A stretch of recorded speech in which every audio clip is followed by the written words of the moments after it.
Habis sholat duhur kalau datang ke situ, ternyata pas datang masuk, mobilnya itu banyak banget tamunya tuh. Ini acara gede banget nih. Mungkin ratusan mobilnya. Tapi orangnya ribuan. Dan rapi-rapi, pakai jas. Apa iya orang-orang kaya masukin anaknya ke pondok pesantren terus mereka berzina, terus orang tuanya diem aja? Itu di kepala gua nih. Sejarahnya memang di situ ada itu. Dan itu kan fakta sejarah yang memang tidak bisa Akhirnya lo dapat apa, Kang? Sejarahnya ini dulu dibangun apa sih Al-Zaitun ini sebenarnya niatnya? Sorry, Kang. Lo selama 7 bulan itu, lo ini kan kepala daerah yang juga memang punya Gakumdu di situ kan? Lo punya polisi. Sorry ya, lo bermitra dengan polisi, bermitra dengan kejaksaan, misalnya dengan bahkan intelijen selalu di setempat gitu ya. Nggak ada yang feeding ke lo itu. Ada gosip-gosip juga katanya diduga bahwa pondok ini dibackingi oleh elit-elit nasional gitu ya. Lo pada saat lo di sana menjabat selama 7 walaupun cuma baru sebentar ya. Namanya pejabat daerah kan di saat tokoh nasional datang, lo pasti monitor dong harusnya kan. Ada nggak yang datang ke sana misalnya? Ya, assalamualaikum warahmatullahi wabarakatuh, teman-teman semua. Balik lagi bersama gue Vasco Ruseimi di Macan Idealis. Hari ini gue kedatangan kawan ngobrol gue malam ini, malam-malam sama Pak Wakil Bupati mantan. Udah cabut dia. Tapi dengar-dengar katanya mau maju bupati besok, mau ngelawan bupatinya. Amin. Ya. Kang, ya. Kang Lugi Hakim. Siap. Beliau ini apa ya, Kang? Lu ini kan akhir-akhir ini nongol terus nih di home-nya, mau di TikTok, mau di Instagram, mau di YouTube, muka lu nongol mulu biasanya kan? Iya. Apa, Kang? Lu nyari perkara atau gimana? Aduh, ini sampai di Al-Zaitun gitu kan. Kalau yang sebelumnya tentang pengunduran diri, jelas ya memang mengundurkan diri, maka banyak yang bertanya, kenapa mundur? Maka aku menjelaskan, di sana sini kan. Lu ngapain sih keluar sana sini? Bukannya keluar kalau diundang orang, ketika orang itu mau bertanya, kenapa lu mundur? Ya wajar lah gua kasih. Nah, kalau yang satu ini, yang terakhir ini unik nih. Jadi ada foto atau ada konten menyatakan bahwa ada dugaan penistaan agama di salah satu pondok pesantren, yaitu Al-Zaitun tuh. Terus muka gue tuh yang terus gue ikut lagi gini. Lo nyanyi Yahudi juga gitu ya. Nah, itu memang gue benar-benar nggak nyangka bisa seperti ini. Sebenarnya udah setahun yang lalu. Iya. Tahun yang lalu. Itu acara setahun lalu. Tahun lalu. Iya, tahun lalu peringatan 1 Suro. Itu gue datang diundang. Boleh gue ceritain awalnya ya. Jadi awalnya gini, ini secara umum nih. Datang Indramayu untuk kampanye pada saat itu. Pas kampanye pilkada, mau maju sebagai bupati, wakil bupati, gue wakil. Iya. Dia tuh di desa terpencil, di tengah sawah, itu ada masjid gede banget. Masjid itu sangat besar. Dari jauh itu kelihatan gede, menaranya tinggi banget. Gue tanya, ini masjid apa? Itu namanya Masjid Al-Zaitun. Dikenal seperti itu. Sekarang gue tahu namanya Masjid Rahmatan Lil Alamin. Masjid Al-Zaitun. Oh iya, kita sholat di situ kan. Kita biasanya kalau kampanye kan pas jam duhur kita sholat, asar sholat. Nggak bisa, Pak. Loh, kenapa nggak bisa? Itu ditutup. Ini waktu itu geng rombongan gua tuh bilang nggak bisa, yang orang-orang yang tinggal situ. Untuk kampanye pada saat itu? Kampanye tapi kita mau numpang sholat. Oke. Nggak bisa gitu. Loh, kenapa nggak bisa? Masjid kan terbuka untuk umum. Iya, Pak, karena ini di wilayah pondok pesantren. Oh, ditutup ya, Kang? Nggak boleh masuk? Nah, waktu saat itu gua nggak bisa masuk. Itu sholat apa? Kita waktu itu mau sholat asar. Asar masih sore dong, harusnya kan nggak? Masih sore.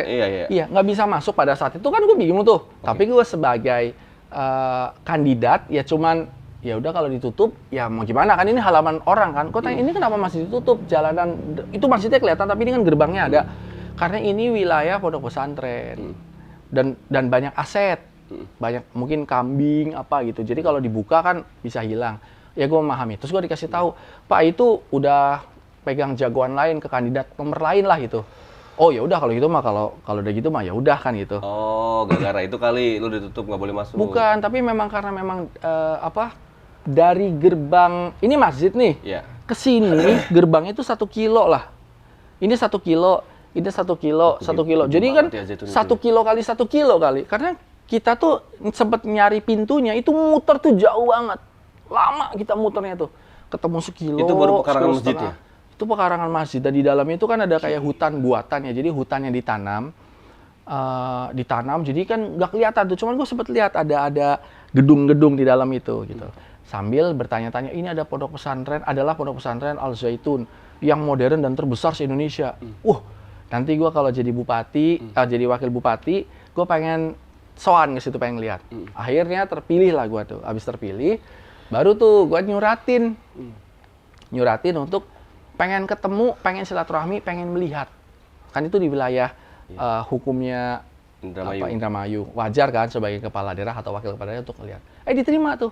Oh silakan dibalas suratnya. Sama kiainya? Sama administrasinya lah kan, surat sama surat kan. Maka pas gua datang ditemuin lah sama kiainya. Pada situ pimpinan pondok pesantrennya, sebutannya Syekh.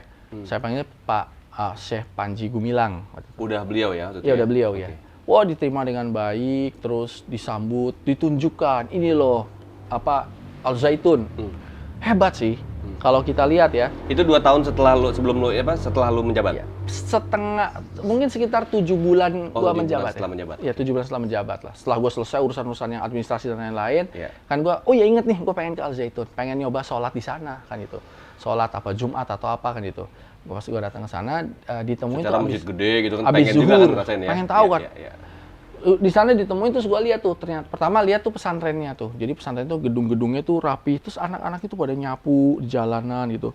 Dikasih tahu mereka tuh membersihkan jalanan, terbiasa untuk bekerja, ramah terhadap alam, beternak kambingnya di situ, sapinya di situ. Karena ini Al Zaitun ini pembayar pajak PBB terbesar se-Indramayu, itu PBB terbesar tuh dari Al Zaitun. Bahkan bayar listriknya aja kalau gua nggak salah, lupa ya, 1 bulan tuh sekitar 170 juta. 1 bulan 170 juta? Sekitar segitu. Artinya kan ini kan apa sih di dalamnya, pengen tahu kan?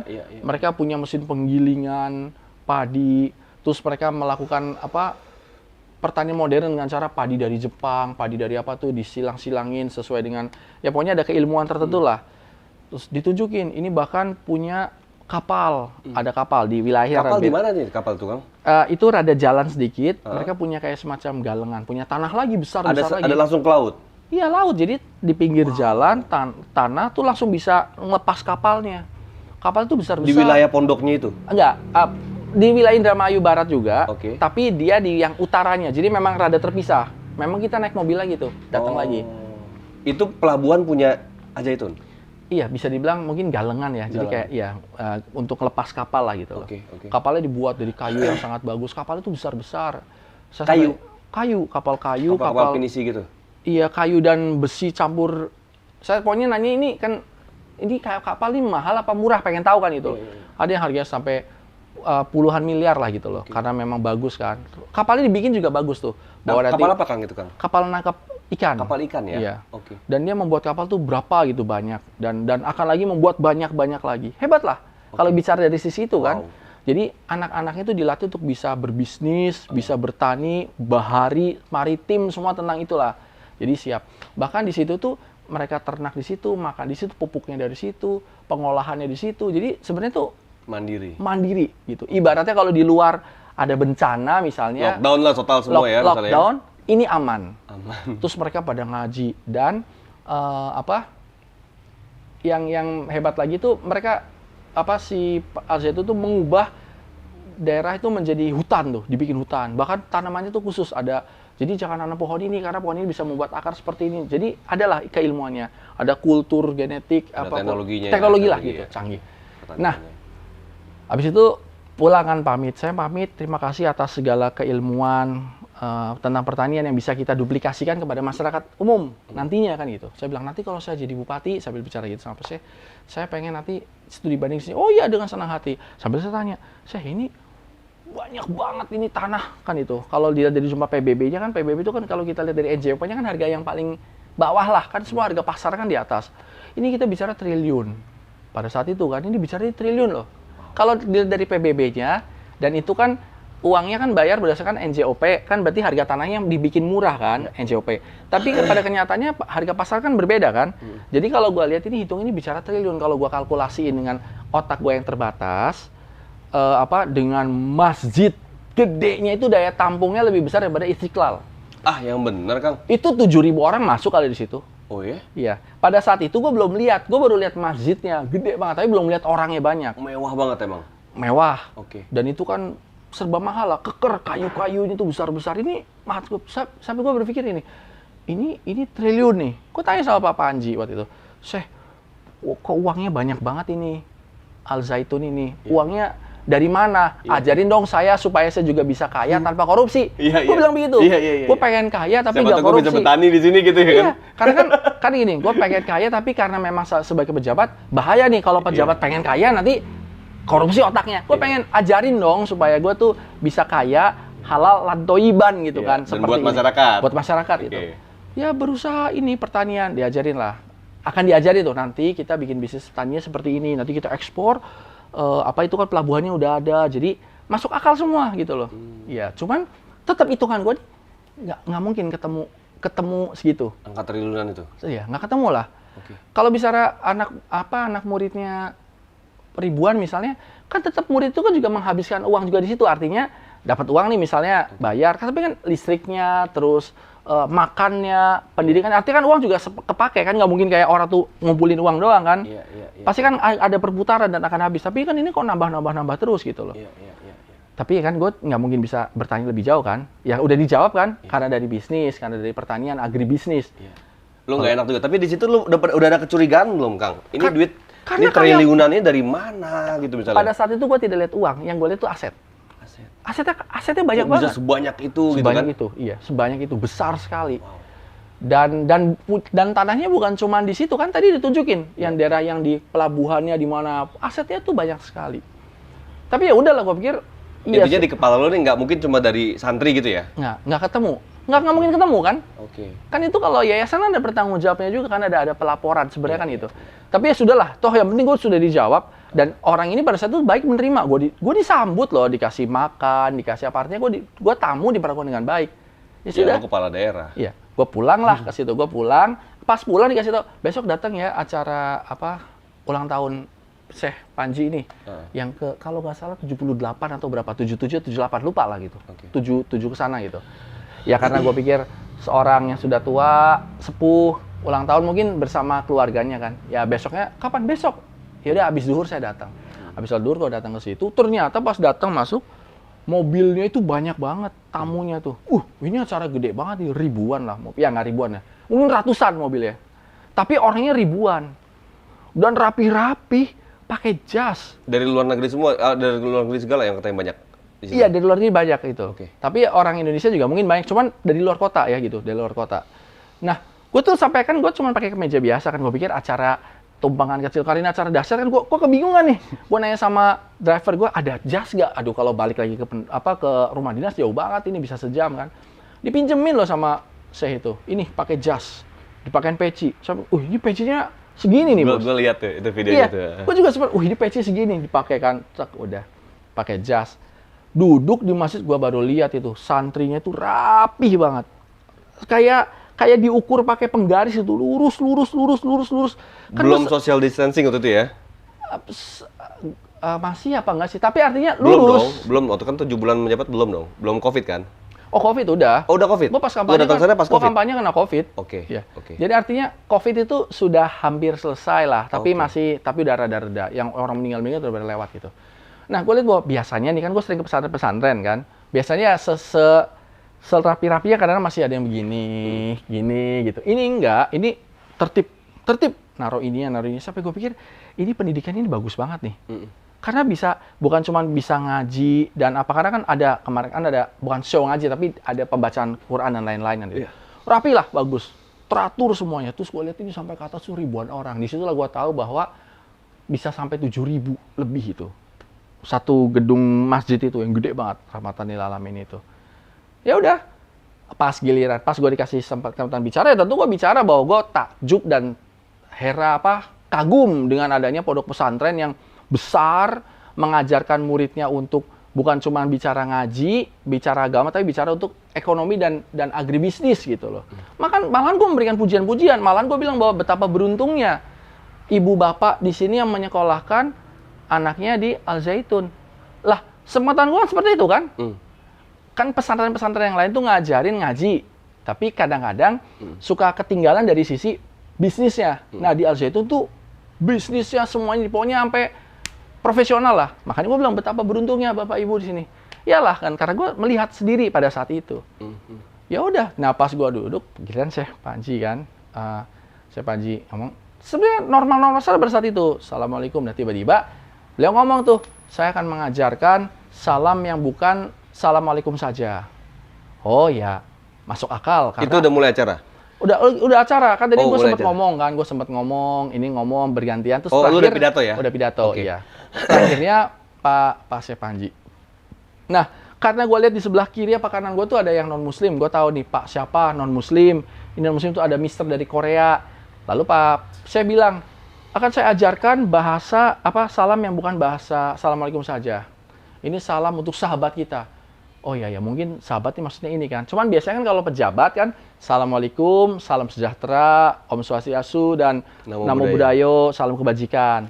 Ini baru nih, ya gue mendengarkan dong. Ini yang ngomong ini pimpinan pesantren terbesar se-Indonesia. Ini bayangin, gue nih masih junior lah. Kalau umur gue kan masih junior, ketemu sama orang yang umur 78 tahun, pimpinan pondok pesantren terbesar se-Indonesia. Akan mengajarkan sesuatu. Terus lu mau macam-macam, ya nggak mungkin, pasti lu mesti dengerin dong. Iya dong. Ini pimpinan ini. Minimal adab dulu lah. Adab dulu, gue dengerin. Salam bukan terus. Beliau tuh nyanyi tuh. Saya pada saat itu kurang hafal. Kalau sekarang udah hafal, karena kan udah nonton di YouTube kan. Ya, Hafe Musalum Elehem gitu. Sebenarnya pada saat itu gue memang heran. Tapi gue nggak nyangka kalau muka gue tuh di kamera terlihat heran. Ternyata bener, ketangkep. Gue cuman kayak, ini apa ini? Apa nih gitu loh. Gue inget dulu pernah ada om gue tuh, tapi om gue lah. Orang zaman dulu tuh sekolahnya kan, kalau orang Indonesia suka sekolah-sekolah Belanda kan. Kan suka ngomong yang bahasa-bahasa Belanda yang gue nggak tahu. Apakah ini bahasa Belanda? Tapi shalom, alaihissalam, alaihissalam. Ya gue ikut aja gitu. Ayo semuanya berdiri. Berdiri dong gue. Berani nggak lo nggak berdiri? Ini kiai loh. Kan kita sering ketemu kiai kan, pimpinan organisasi. Ya adab lah, kita beradab. Kita berdiri lagi kan. Ayo mulai. Terus ya nyanyi juga gua, walaupun dengan terheran-heran. Terus kan banyak nih kalau bicara di komen-komen masyarakat kan, kenapa nggak lari Pak? Kenapa nggak marah? Sekarang Anda enak ngomong begitu, setelah terang benderang beritanya, atau setelah pada saat itu kan gue on the spot, ya masih bingung. Apakah ini benar atau tidak? Kalau misalnya nggak benar pun, apa yang harus gue lakukan? Kalau misalnya, mungkin gue akan diam gitu, atau gue duduk, ya itu berkecamuk. Ini kan bicara tentang detik by detik, semuanya berdiri. Terus lu nggak berdiri gitu? Ya gue berdiri kan, ya. Dan pada saat itu memang gue tidak ada niat untuk duduk, memang mau tahu, barangkali ini ilmu kan gitu. Tapi setelah nyanyi ya, gue sempat ya sebenarnya heran. Di situ gue mulai merasakan ada perbedaan. Gue nggak boleh munafik atau berbuat jahat saat ini ya. Artinya kayak waktu dulu lo baik, kenapa sekarang mencoba seolah memusuhi? Gue saat ini tidak sedang memusuhi siapapun. Gue bukan pembelanya Al Zaitun. Gue juga bukan musuhnya. Apalagi pada saat itu gue cuman kayak, oh ya udah, tapi ini berbeda nih. Nuansa pondok pesantren yang berbeda daripada pesantren yang lain-lain. Kalau benar salah itu masih tunggu dulu. Itu kan harus dianalisa dulu kan. Bahkan sampai saat ini bukan di wilayah kita lah itu ya. Bahkan sampai detik ini pun pemerintah belum memutuskan loh. Kepolisian sampai detik ini dibikinnya podcast ini belum ditentukan dia salah atau tidak. Polisi dengan instrumen-instrumen MUI-nya dianalisa dan Kementerian Agama, Depak, dan lain, sampai saat ini detik ini belum diputuskan itu salah atau benar. Baru ada indikasi, dugaan kesesatan atau apa, kan baru dugaan. Bagaimana mungkin kita yang bukan MUI, bukan Kementerian Agama bisa bilang salah atau benar, tapi gue merasa ini berbeda. Sampai di situ. Sorry Kang, ini gue potong sedikit. Pada saat lo akhirnya menjabat setelah 7 bulan itu, dan lo kan harusnya sudah memahami di Indramayu ya, lo kan juga ada keturunan Indramayu juga, orang Indramayu dari keluarga lo. Dan pondok pesantren Al Zaitun ini, itu kan berdirinya juga cukup lama. Dari zaman gua kecil juga udah ada kedengeran mewah semewah itu. Kalau nggak salah dulu bokap gua pernah ngajak gua ke sana juga mau ngeliat itu kan. Tapi gua lupa, kecil banget waktu itu.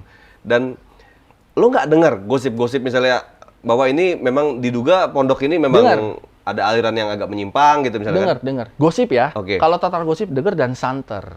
Ada memang itu kan. Gosip santer. Gosipnya apa sih yang beredar? Nah, jadi gini, kenapa gue sampai tahu? Karena sering muncul mulu kan, NII, itunya katanya lagi ramai soal ini. Pada saat ketika gue mau masuk yang awal dulu, mau masuk ke sana, Pak jangan masuk Pak, itu pondok eksklusif.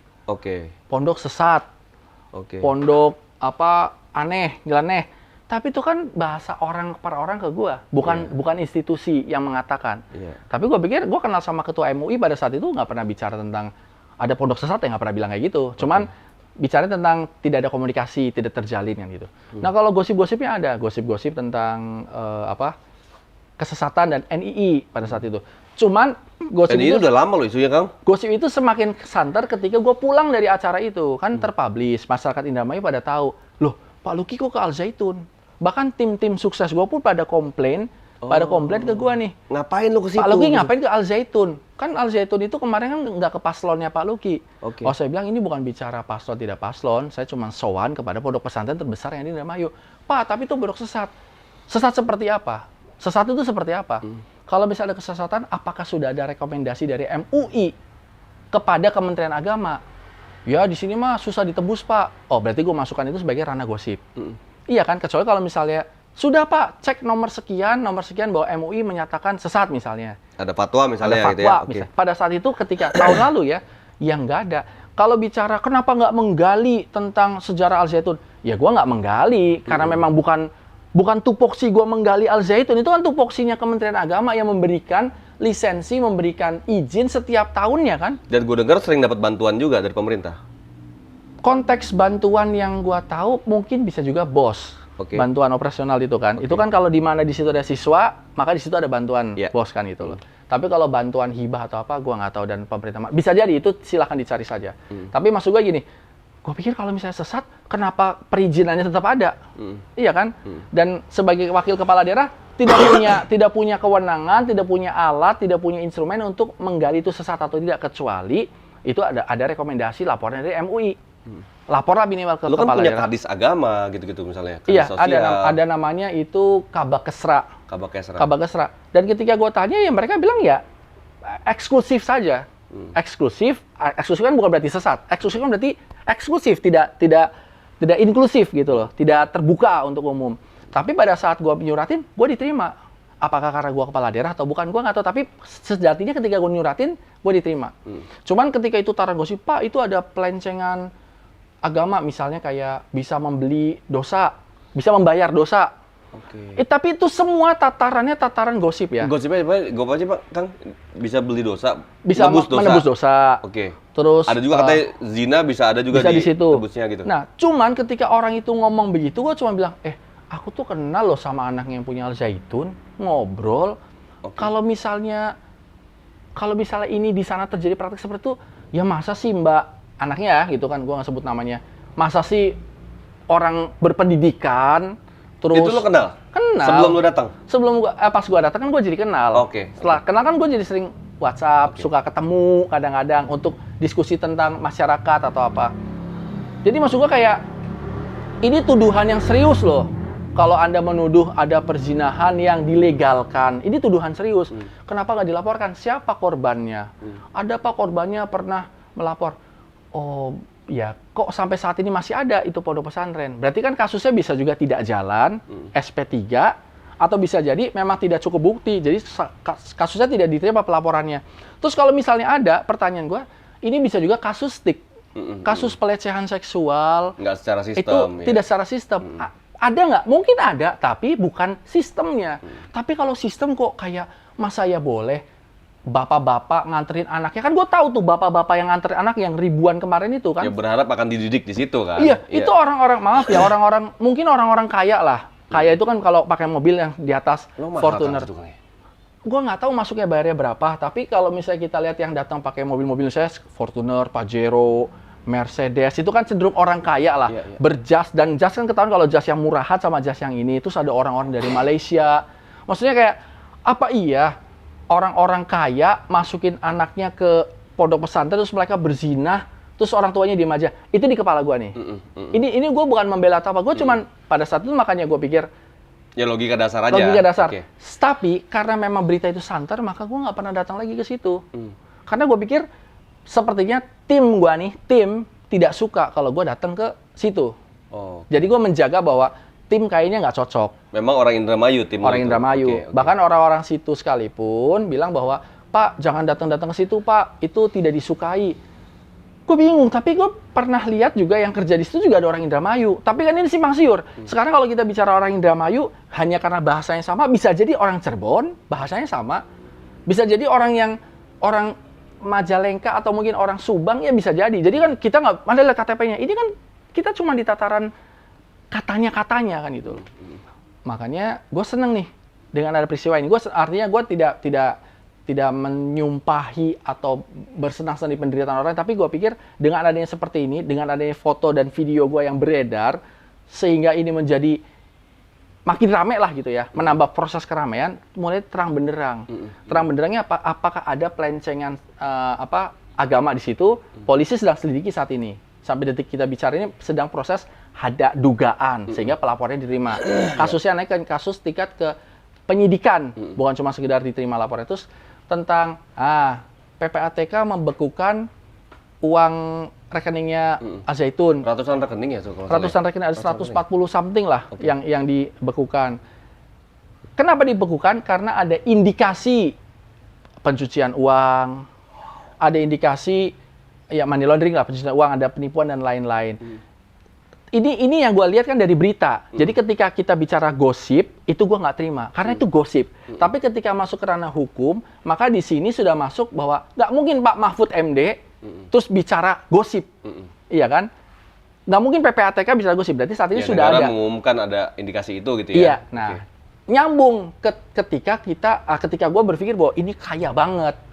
Kalau dulu kan gue bertanya-tanya, ini kaya banget gimana? Gue pengen juga jadi kaya tapi halal gitu loh. Kaya, halal, enak banget bisa bersedekah rame-rame, bisa sedekah banyak. Tapi ketika bicara, oh saat ini ternyata ada pencucian uang atau apa.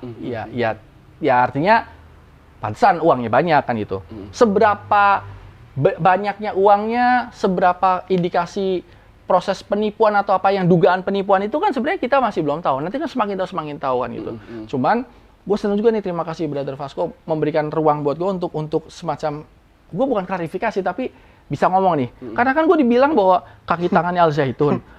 Masalahnya gini, gue tuh nggak nyekolahin anak gue di situ, gue juga nggak pernah belajar di situ, nggak pernah sekolah di situ. Tapi gue juga bukan musuhan.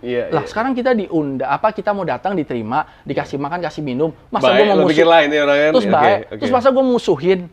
Jadi kan gue nggak bisa kayak, kenapa bapak nggak nunjuk itu Pak Panji, kenapa Bapak? Lah, ini orang kiai, orang tua, bos gitu loh. Terus gue mau apa? Kalau gue curiga kan gue simpan dalam hati. Sehingga kecurigaan gue saat ini menjadi kecurigaan publik, bukan cuma gue yang curiga. Tapi kecurigaan gue tuh nggak boleh seuzon. Gue seuzon cuma dalam hati. Kok kaya banget gitu ya. Tapi ya udahlah gitu loh. Nah, sekarang sudah terbuka. Dan ini gue seneng bahwa gue tidak ada kaitannya sama Al Zaitun. Bukan mau cuci tangan, karena gue memang gak kotor tangannya. Kalau cuci tangan kan ini, kemarin gue dapet uang dari Al Zaitun. Wah lumayan nih Pak, Al Zaitun ngasih duit itu. Yang penting puji-puji. Itu gue cuci tangan saat. Gue gak cuci tangan karena gue gak makan duren gitu loh. Gue memang tangan gue punya dosa yang lain, tapi bukan ini gitu loh. Jadi gue kayak, alhamdulillah sih dapat apa? Yang ini bukan dosa lah gitu ya? Ya kalau ini enggak, kali ini gue bener. Insya Allah gue kali ini gue bener. Salahnya di tempat yang lain gitu. Nah, karena gue nggak cuci tangan, gue juga nggak memusuhi yang nggak juga.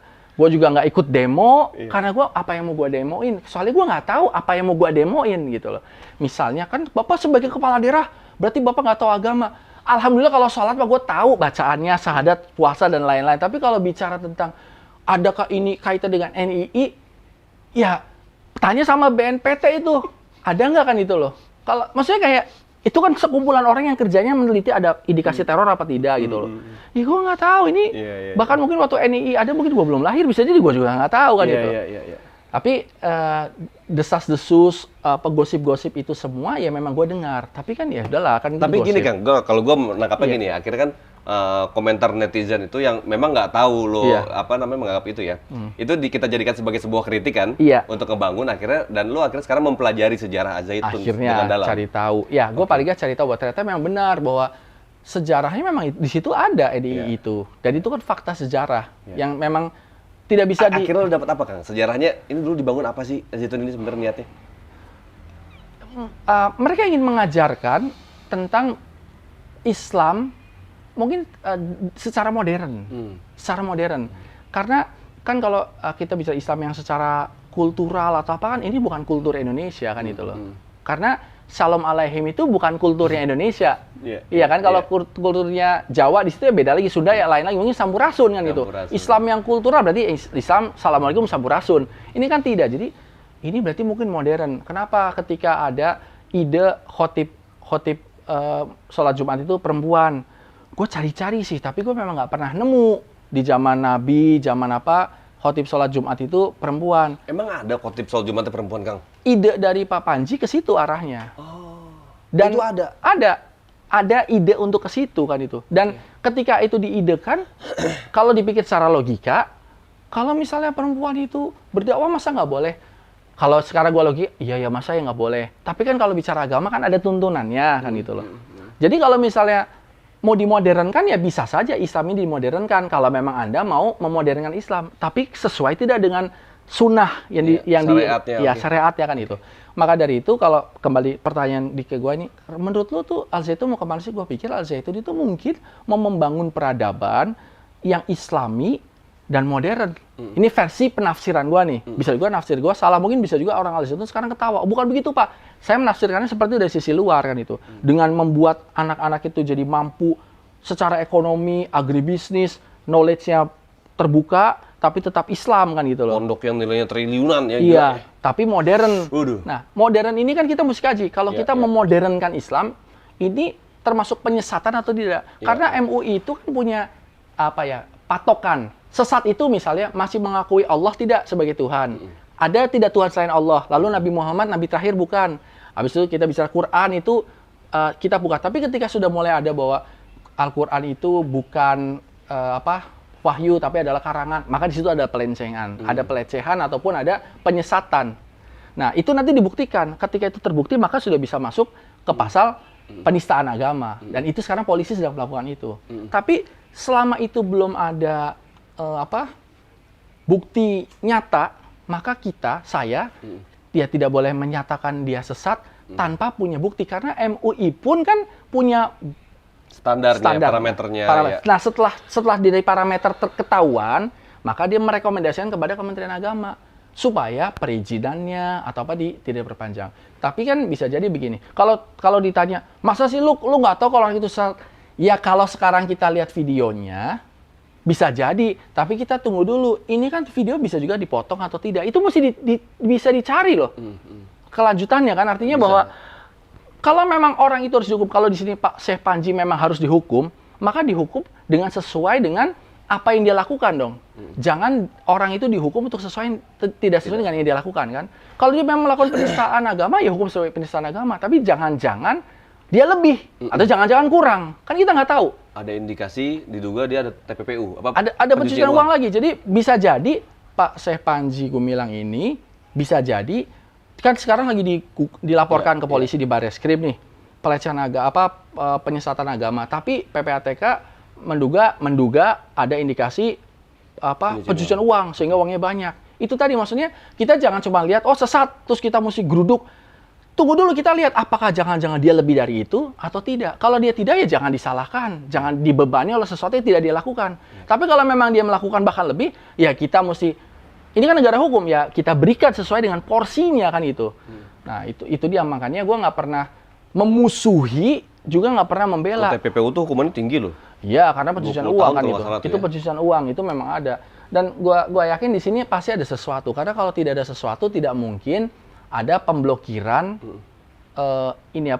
akun. Nah, kembali ke tentang perzinahan dan lain-lain. Gua rasa ya negara di sini itu harus hadir untuk melakukan investigasi lebih dalam. Kita bisa bilang bahwa NII masuk, misalnya nih diusulkan NII adalah teroris, maka yang terafiliasi nggak boleh kan gitu loh. Tapi kalau misalnya ternyata paham ini hanya dikelola, hanya dirasakan atau dilakukan oleh satu orang, katakanlah misalnya diduga Pak Syekh Panji ini melakukan penistaan ataupun punya paham ideologi yang lain. Kita mesti tahu, jangan-jangan muridnya tidak. Jadi kita jangan bakar ini pesantren yang besar yang bagus hanya karena kesalahan oknum. Iya dong. Ini kan muridnya ada banyak. Ini murid ini kan orang Indonesia banyak kan. Ini anak-anak sedang belajar. Secara psikologis mereka juga perlu ketenangan kan. Ini kita mau dikemanakan? Apakah mau ditutup atau mau di take over atau apa? Harus ada kejelasan. Kan ada juga dulu ada pesantren yang memang terbukti kiainya melakukan tindakan korupsi teroris. Kan pesantrennya kan tidak ditutup tapi dibina. Dibina betul. Nah, maksud saya jangan bicara tutup Al Zaitun kalau memang Al Zaitunnya itu sebenarnya kesalahan dilakukan oleh oknum-oknum. Ada satu atau dua, apapun kesalahannya ya gitu loh. Ya, atau di take over sama negara misalnya. Bisa di take over sama negara. Artinya kita mesti lihat ada kepentingan murid mengelola murid itu. Masih bisa ada pembinaan kalau memang ada pelenceng maka dibina kembali kan gitu loh. Kalau memang ada sistem yang salah, sistemnya dibenahi kan itu. Kita menghukum orang yang memang melakukan kesalahan. Ya, fair itu. Jangan kita gebuk organisasinya yang maksudnya yayasannya kan ibaratnya suci yayasannya kan itu loh. Oknumnya bisa juga melakukan kesalahan gitu. Ya belum tahu suci apa enggak yayasannya. Iya, artinya makanya diselidiki. Jadi jangan sampai gara-gara misalnya ikonnya ini melakukan satu pemahaman yang aneh misalnya, terus terbukti salah, terus melakukan tindakan, terus yang ininya semua kena imbasnya. Itu kan juga sejelek-jeleknya, itu di situ ada banyak orang, ada ribuan orang yang bekerja di situ, yang memang manusia Indonesia gitu loh. Mungkin dibicara bukan orang Indramayu misalnya, tapi kan itu orang Indonesia yang punya anak, punya istri yang dia gajinya buat gaji ngasih makan anaknya istrinya, terus ada juga anak yang sekolah, ya mungkin bukan semuanya orang kaya, orang yang sedang-sedang tapi pengen anak saya jadi ustadz, tapi yang ustadz bisa punya ilmu dunia juga bagus di situ nabung. Terus kalau kita gebuk hancur kan kasihan kan itu. Makanya kalau kita dengar ya Kang, awal pembentukan Al-Zaitun ini, lu melihat nggak misalnya kayak gini ya, itu kan awal dibangun kan udah megah betul. Iya. Itu duit siapa sih? Itu kan pertanyaan gue juga sebenarnya. Itu malah gue sampai nanya kan, ini uangnya dari mana sih saya? Awal-awal sebelum ada pertanian, sebelum ada bisnis itu dari kalau mana ini konon yang diceritakan oleh Syekh Panji kepada saya ya, ini awalnya dulu tuh tanah yang bahkan bukan sawah, tanah kebun ilalang gitu kan. Dia beli sepetak 2 petak, terus dikelola sampai akhirnya bukannya langsung besar begitu awalnya kan? Sepetak 2 petak, sepetak itu bisa juga 2 hektar, 5 hektar gitu. Ini kan bukan kayak gue ini beli sepetak itu 100 meter. Ini kan ini beli itu sepetak tuh 5 hektar, terus habis itu 5 hektar lagi gitu loh. Jadi setelah dibebaskan, lalu ditanemin tuh pohon-pohon, dibikin pertanian, terus mulai membangun satu bangunan demi bangunan yang lain. Karena di situ gue lihat ada 2 masjid deh kalau nggak salah ya. Karena ada satu masjid yang menurut gue besar, tapi dibandingin yang Masjid Raksasa ini nggak ada apa-apanya. Itu ini baru nih. Ini baru, walaupun pembangunannya juga cukup lama kan. Dan itu arsitek pembangunnya itu Pak Syekh Panji Gumilang. Oh, langsung dia arsitek ya? Iya, setahu saya ya. Ini yang membuat gue waktu itu kagum kan gini. Ini orang arsitek, bisa bahasa Arab, Qur'annya hafal, terus sampai bahasa Yahudi juga bisa. Sampai bahasa Yahudi bisa ya. Yang tadi gue bikin bahasa Belanda kan. Maksudnya kayak ini menurut gue ini orang hebat. Terlepas ya, dia punya kesalahan atau tidak, dia bisa bikin arsitek untuk bangunan segede gaban ini loh. Terus habis itu dia tahu bagaimana cara menanam. Jadi maksudnya kayak gue pun sempat bengong, ini orang ilmunya banyak nih. Nah, kalau ternyata ada pelencengan atau apa, ya itu urusan lain. Tapi kan bukan berarti ya kalau kita lihat nih ada orang ini orang tinggi banget tapi ternyata apa kan beda kan itu. Jadi gue pikir ini sesuatu, ini seseorang nih gitu loh. Makanya dia bisa menjadi pimpinan pondok pesantren yang terbesar di Indonesia, mungkin karena dia punya kelebihan di situ kan itu loh. Terlepas dia punya dosa-dosa atau apa, atau kesalahan secara pidana ataupun ideologi yang lain, itu sedang diselidiki saat ini. Oke. Gitu. Tapi lu secara pribadi, ini menurut dugaan lo ya, lu ini nggak yakin itu dari penghasilan bisnis itu? Gue nggak yakin. Pada saat itu kan bertanya-tanya gue. Sebesar itu ya? Sebesar itu. Triliunan gitu. Triliun ya. Ini kan memang gua nggak pernah mencatat ini tanah ini berapa. Ada nggak sih pondok yang nilainya sampai triliunan begitu di Indonesia ini ada ya? Ini misalnya kalau yayasan yang besar ya, ormas misalnya Muhammadiyah lah katakanlah. Muhammadiyah kan banyak. Muhammadiyah itu kaya banget kan. Banyak tapi nyebar di mana-mana kan gitu loh. Dan dia melakukan bisnisnya kayak rumah sakit, sekolah, jadi kayak Muhammadiyah banyak duit, masuk akal, bisnis gitu. Datang ke rumah sakit di tengah-tengah kota kan kalau Muhammadiyah. Kalau ini kan bicara Indramayu saja, terus ada ekspansi di luar pondok itu, tanah-tanah beberapa di luar yang pondok itu ya, itu yang ada galengan dan lain-lain. Kalau kita bicara uangnya ada terus dari murid, ya gua hitung-hitung, hitungan gua tuh nggak masuk gitu. Dan sekarang akhirnya terlihat kan ada indikasi pencucian uang dan lain. Ini indikasi di berita nih gue baca kan itu yang dikatakan oleh Pak Mahfud MD di berita bahwa ada dugaan pencucian uang dan lain. Kalau ke situ ya jadi langsung masuk akal dong. Sekarang misalnya misalnya sebagai bupati, sebelum bupati kan kita punya LHKPN. Terus tiba-tiba lu terlalu kaya. Kalau bupati gampang, kenapa? Karena ada laporan harta kekayaan pejabat. Tapi kalau misalnya yayasan kan dia tidak punya LHKPN, dia hanya punya menunjukkan bahwa ini aset dia beli kan itu. Dan yayasan itu kan ada semacam laporannya kan itu. Nah kan tapi kan gue bukan akuntannya, gue nggak bisa masuk ke situ. Gue cuma kayak nanya, banyak banget sih duitnya kan gitu. Kok banyak, ajarin dong supaya gue bisa kaya tapi halal gitu loh. Sorry Kang, lo selama 7 bulan itu, lo ini kan pejabat kepala daerah yang juga memang punya gakumdu di situ kan. Lo punya polisi, lo bermitra dengan polisi, bermitra dengan kejaksaan, dengan bahkan intelijen di setempat gitu ya. Nggak ada yang feeding ke lo itu? Feeding ke gua itu cuma yang paling resmi itu cuma bilang bahwa itu eksklusif. Cuma bilang itu eksklusif, Pak. Tidak bisa bilang itu sesat, karena kan misalnya yang bilang itu kabaknya, misalnya kabak kesra, misalnya yang bilang tuh satu lagi orang yang memang pejabat lah, misalnya di level camat atau apa. Gakumdu gitu misalnya, Gakumdu? Nggak ada yang bilang kalau itu sesat ke gua, nggak ada. Nggak ada yang bilang itu pelaku. Karena memang belum terhukum, Bang. Iya, bahkan belum dilaporkan, dan bahkan perizinannya kan masih lancar terus. Ketika dia masih menerima BOS, bantuan operasional siswa, berarti kan sebenarnya itu laporannya masih bagus dong. Terima BOS, masuk perputaran gitu loh. Jadi mungkin mendapatkan dana dari pemerintah ya sebenarnya itu masyarakat itu murid sih yang dapatkan itu. Dan gue lihat juga karena memang itu di bawah Kementerian Keagamaan, kita tidak bisa masuk lebih dalam. Gue nggak bisa mengaudit karena dia bukan lembaga yang dibiayai oleh pajak. Kalau misalnya ini adalah BUMD, bisa kita masuk. Atau bisa juga ini adalah kantor pos, BUMN, atau bisa juga ini adalah negeri gitu ya. Sekolah negeri, itu kan dibayar oleh pajak. Maka kita bisa tuh. Tapi ketika itu yayasan itu kan ranah private. Kita cuma bisa minta paling ya sekedar informasi kalau dia mau kasih. Ketika MUI mau datang ke sana, lalu dia nggak nerima, boleh nggak? Ya bisa aja. Tapi ketika aparat hukum, tidak bisa. Kan kita tidak bisa, kalau diundang boleh datang, boleh tidak kan? Tapi kalau dipanggil kepolisian, Anda mesti datang. Dipanggil DPR mesti datang. Kan itu. Nah mungkin ketika banyak, mungkin teman-teman dari MUI atau apa yang mau sowan, tapi tidak bisa, disitulah bisa berkata bahwa eksklusif gitu. Dan kita nggak bisa masuk ke ranah itu karena apa? Pondok itu, yayasan itu punya hak untuk menerima atau tidak menerima, kecuali kalau ini sudah menjadi tim, misalnya kayak ada dugaan teroris, ya boleh nggak boleh masuk aja itu tim kan BPN kan gitu loh. Iya. Gitu. Karena memang tugasnya untuk itu gitu kan. Gitu. Nah gini Kang, ada gosip-gosip juga katanya diduga bahwa pondok ini dibackingi oleh elit-elit nasional gitu ya. Lo pada saat lo di sana menjabat selama walaupun cuma baru sebentar ya.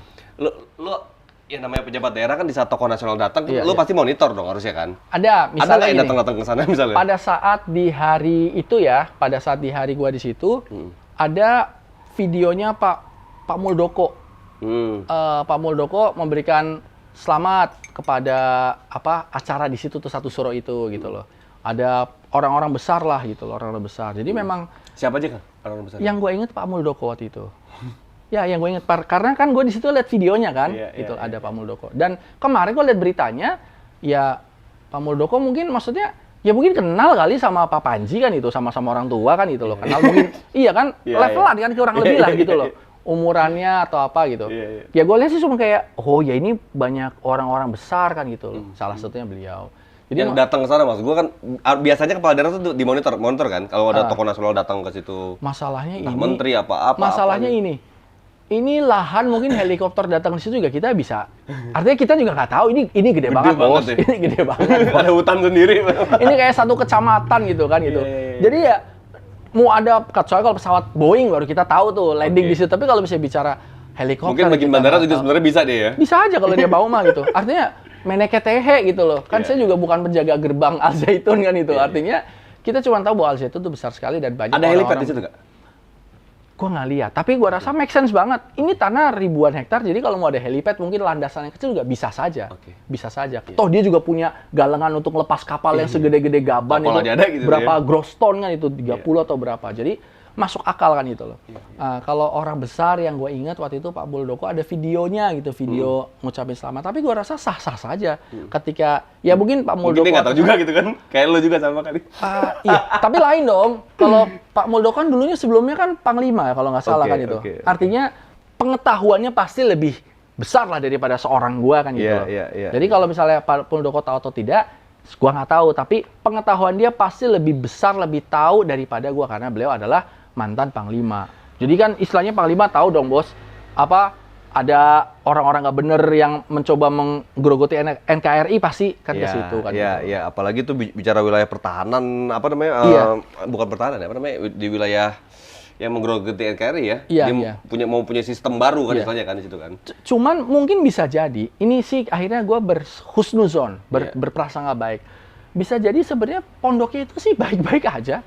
Memang bener-bener ngajarin anak untuk makan, minum, sholat, ngaji, terus bertani, lalu ada ajaran-ajaran personal yang mungkin nyeleneh, mungkin begitu. Jadi secara fikih, ya kalau bicara sholat jaraknya, space-nya itu renggang-renggang itu kan bicara fikih kan, soft-nya tidak rapat kan itu. Terus ada lagi misalnya kayak soft perempuan sejajar, itu kita udah mulai bicara ke ranah fikih kan. Terus ada lagi misalnya kayak khotibnya perempuan itu secara fikih. Jadi mungkin di situ. Tapi kalau bicara teroris, negara pasti tahu lah. Negara ini hebat loh. Ini kita punya jenderal-jenderal intelijen yang luar biasa. Masa sih ada gitu tuh sampai nggak tahu di tempat. Apalagi mereka memperpanjang terus perizinan kan itu. Jadi maksudnya kayak negara sih tahu sebenarnya kalau ini ada teroris atau tidak. Tapi kalau bicara tentang perputaran uang, ya ini sekarang negara lagi cari tahu lagi kan gitu. Lu pun nggak yakin sebenarnya kalau teroris di situ nggak? Kalau teroris ya kayaknya yang enggak lah. Masa sih ngumpet di tempat yang terang benderang? Ini kan kalau kita bicara besar, ini kan bukan hutan rimba di tengah Papua. Gede dia bikin bangunan kayak megah gitu kan. Artinya ini terang lah, maksudnya. Kalau dugaan pencucian uang masih ada kemungkinan gitu ya? Ya karena duitnya banyak. Gede dia. Iya kan mesti ditanya ini uang masuk dari mana? Terus pertanggungjawabannya seperti apa, itu kan kelihatan alirannya. Lu kan kepala daerah nih, besok juga lu mau maju nih ceritanya nih. Iya. Ngelawan ini temen lu yang sebelumnya ya kan. Bos lu dulu kan. Nah, Kang, ya masih harmonis gak sih hubungan lu sama bos? Jadi rata-rata satu bulan ada 600 sampai 700 janda muda nih di Indramayu. Dan sebagian itu ada 500-an pernikahan dini setiap tahun gitu loh. Di bawah usia 17 tahun gitu. Kan paradoks ya, di saat di satu tempat itu ada suatu tempat yang pendidikan mewah betul, tapi di luar pagar itu kan daerah yang lo pimpin begitu gitu loh mas gua. Mereka hamil dulu. Dan kalau udah hamil, makanya mereka bercerai. Sehingga angka perceraian itu tinggi sekali. Dan terus anaknya dia yang ngurus mertua apa neneknya nih. Neneknya atau kakeknya atau uaknya lah gitu. Dia pergi terus dikirim uang. Jadi bukan hanya terkenal mangganya di situ Kang ya. Iya, yang manis-manis itu kan. Iya. Jadi metik mangga juga istilahnya ya. Bukan mangga doang tapi metik mangga. Enggak, lu katanya diundang DPRD lu nggak pernah datang katanya. Karena gua nggak pernah terima surat undangan. Kan surat undangan itu kan nyampainya kan ke protokoler. Habis itu ke ajudan atau ke aspri. Ajudan nggak ada. Protokoler gua nggak ada. Ajudan nggak ada, aspri nggak ada. Jadi nggak nyampe. Suratnya nggak tahu di mana. Gue dengar katanya apa namanya? Kalau dapat anak cewek seneng, dapat anak laki kurang seneng. Ada bahasa gitu gue dengar. Bener nggak itu Kang?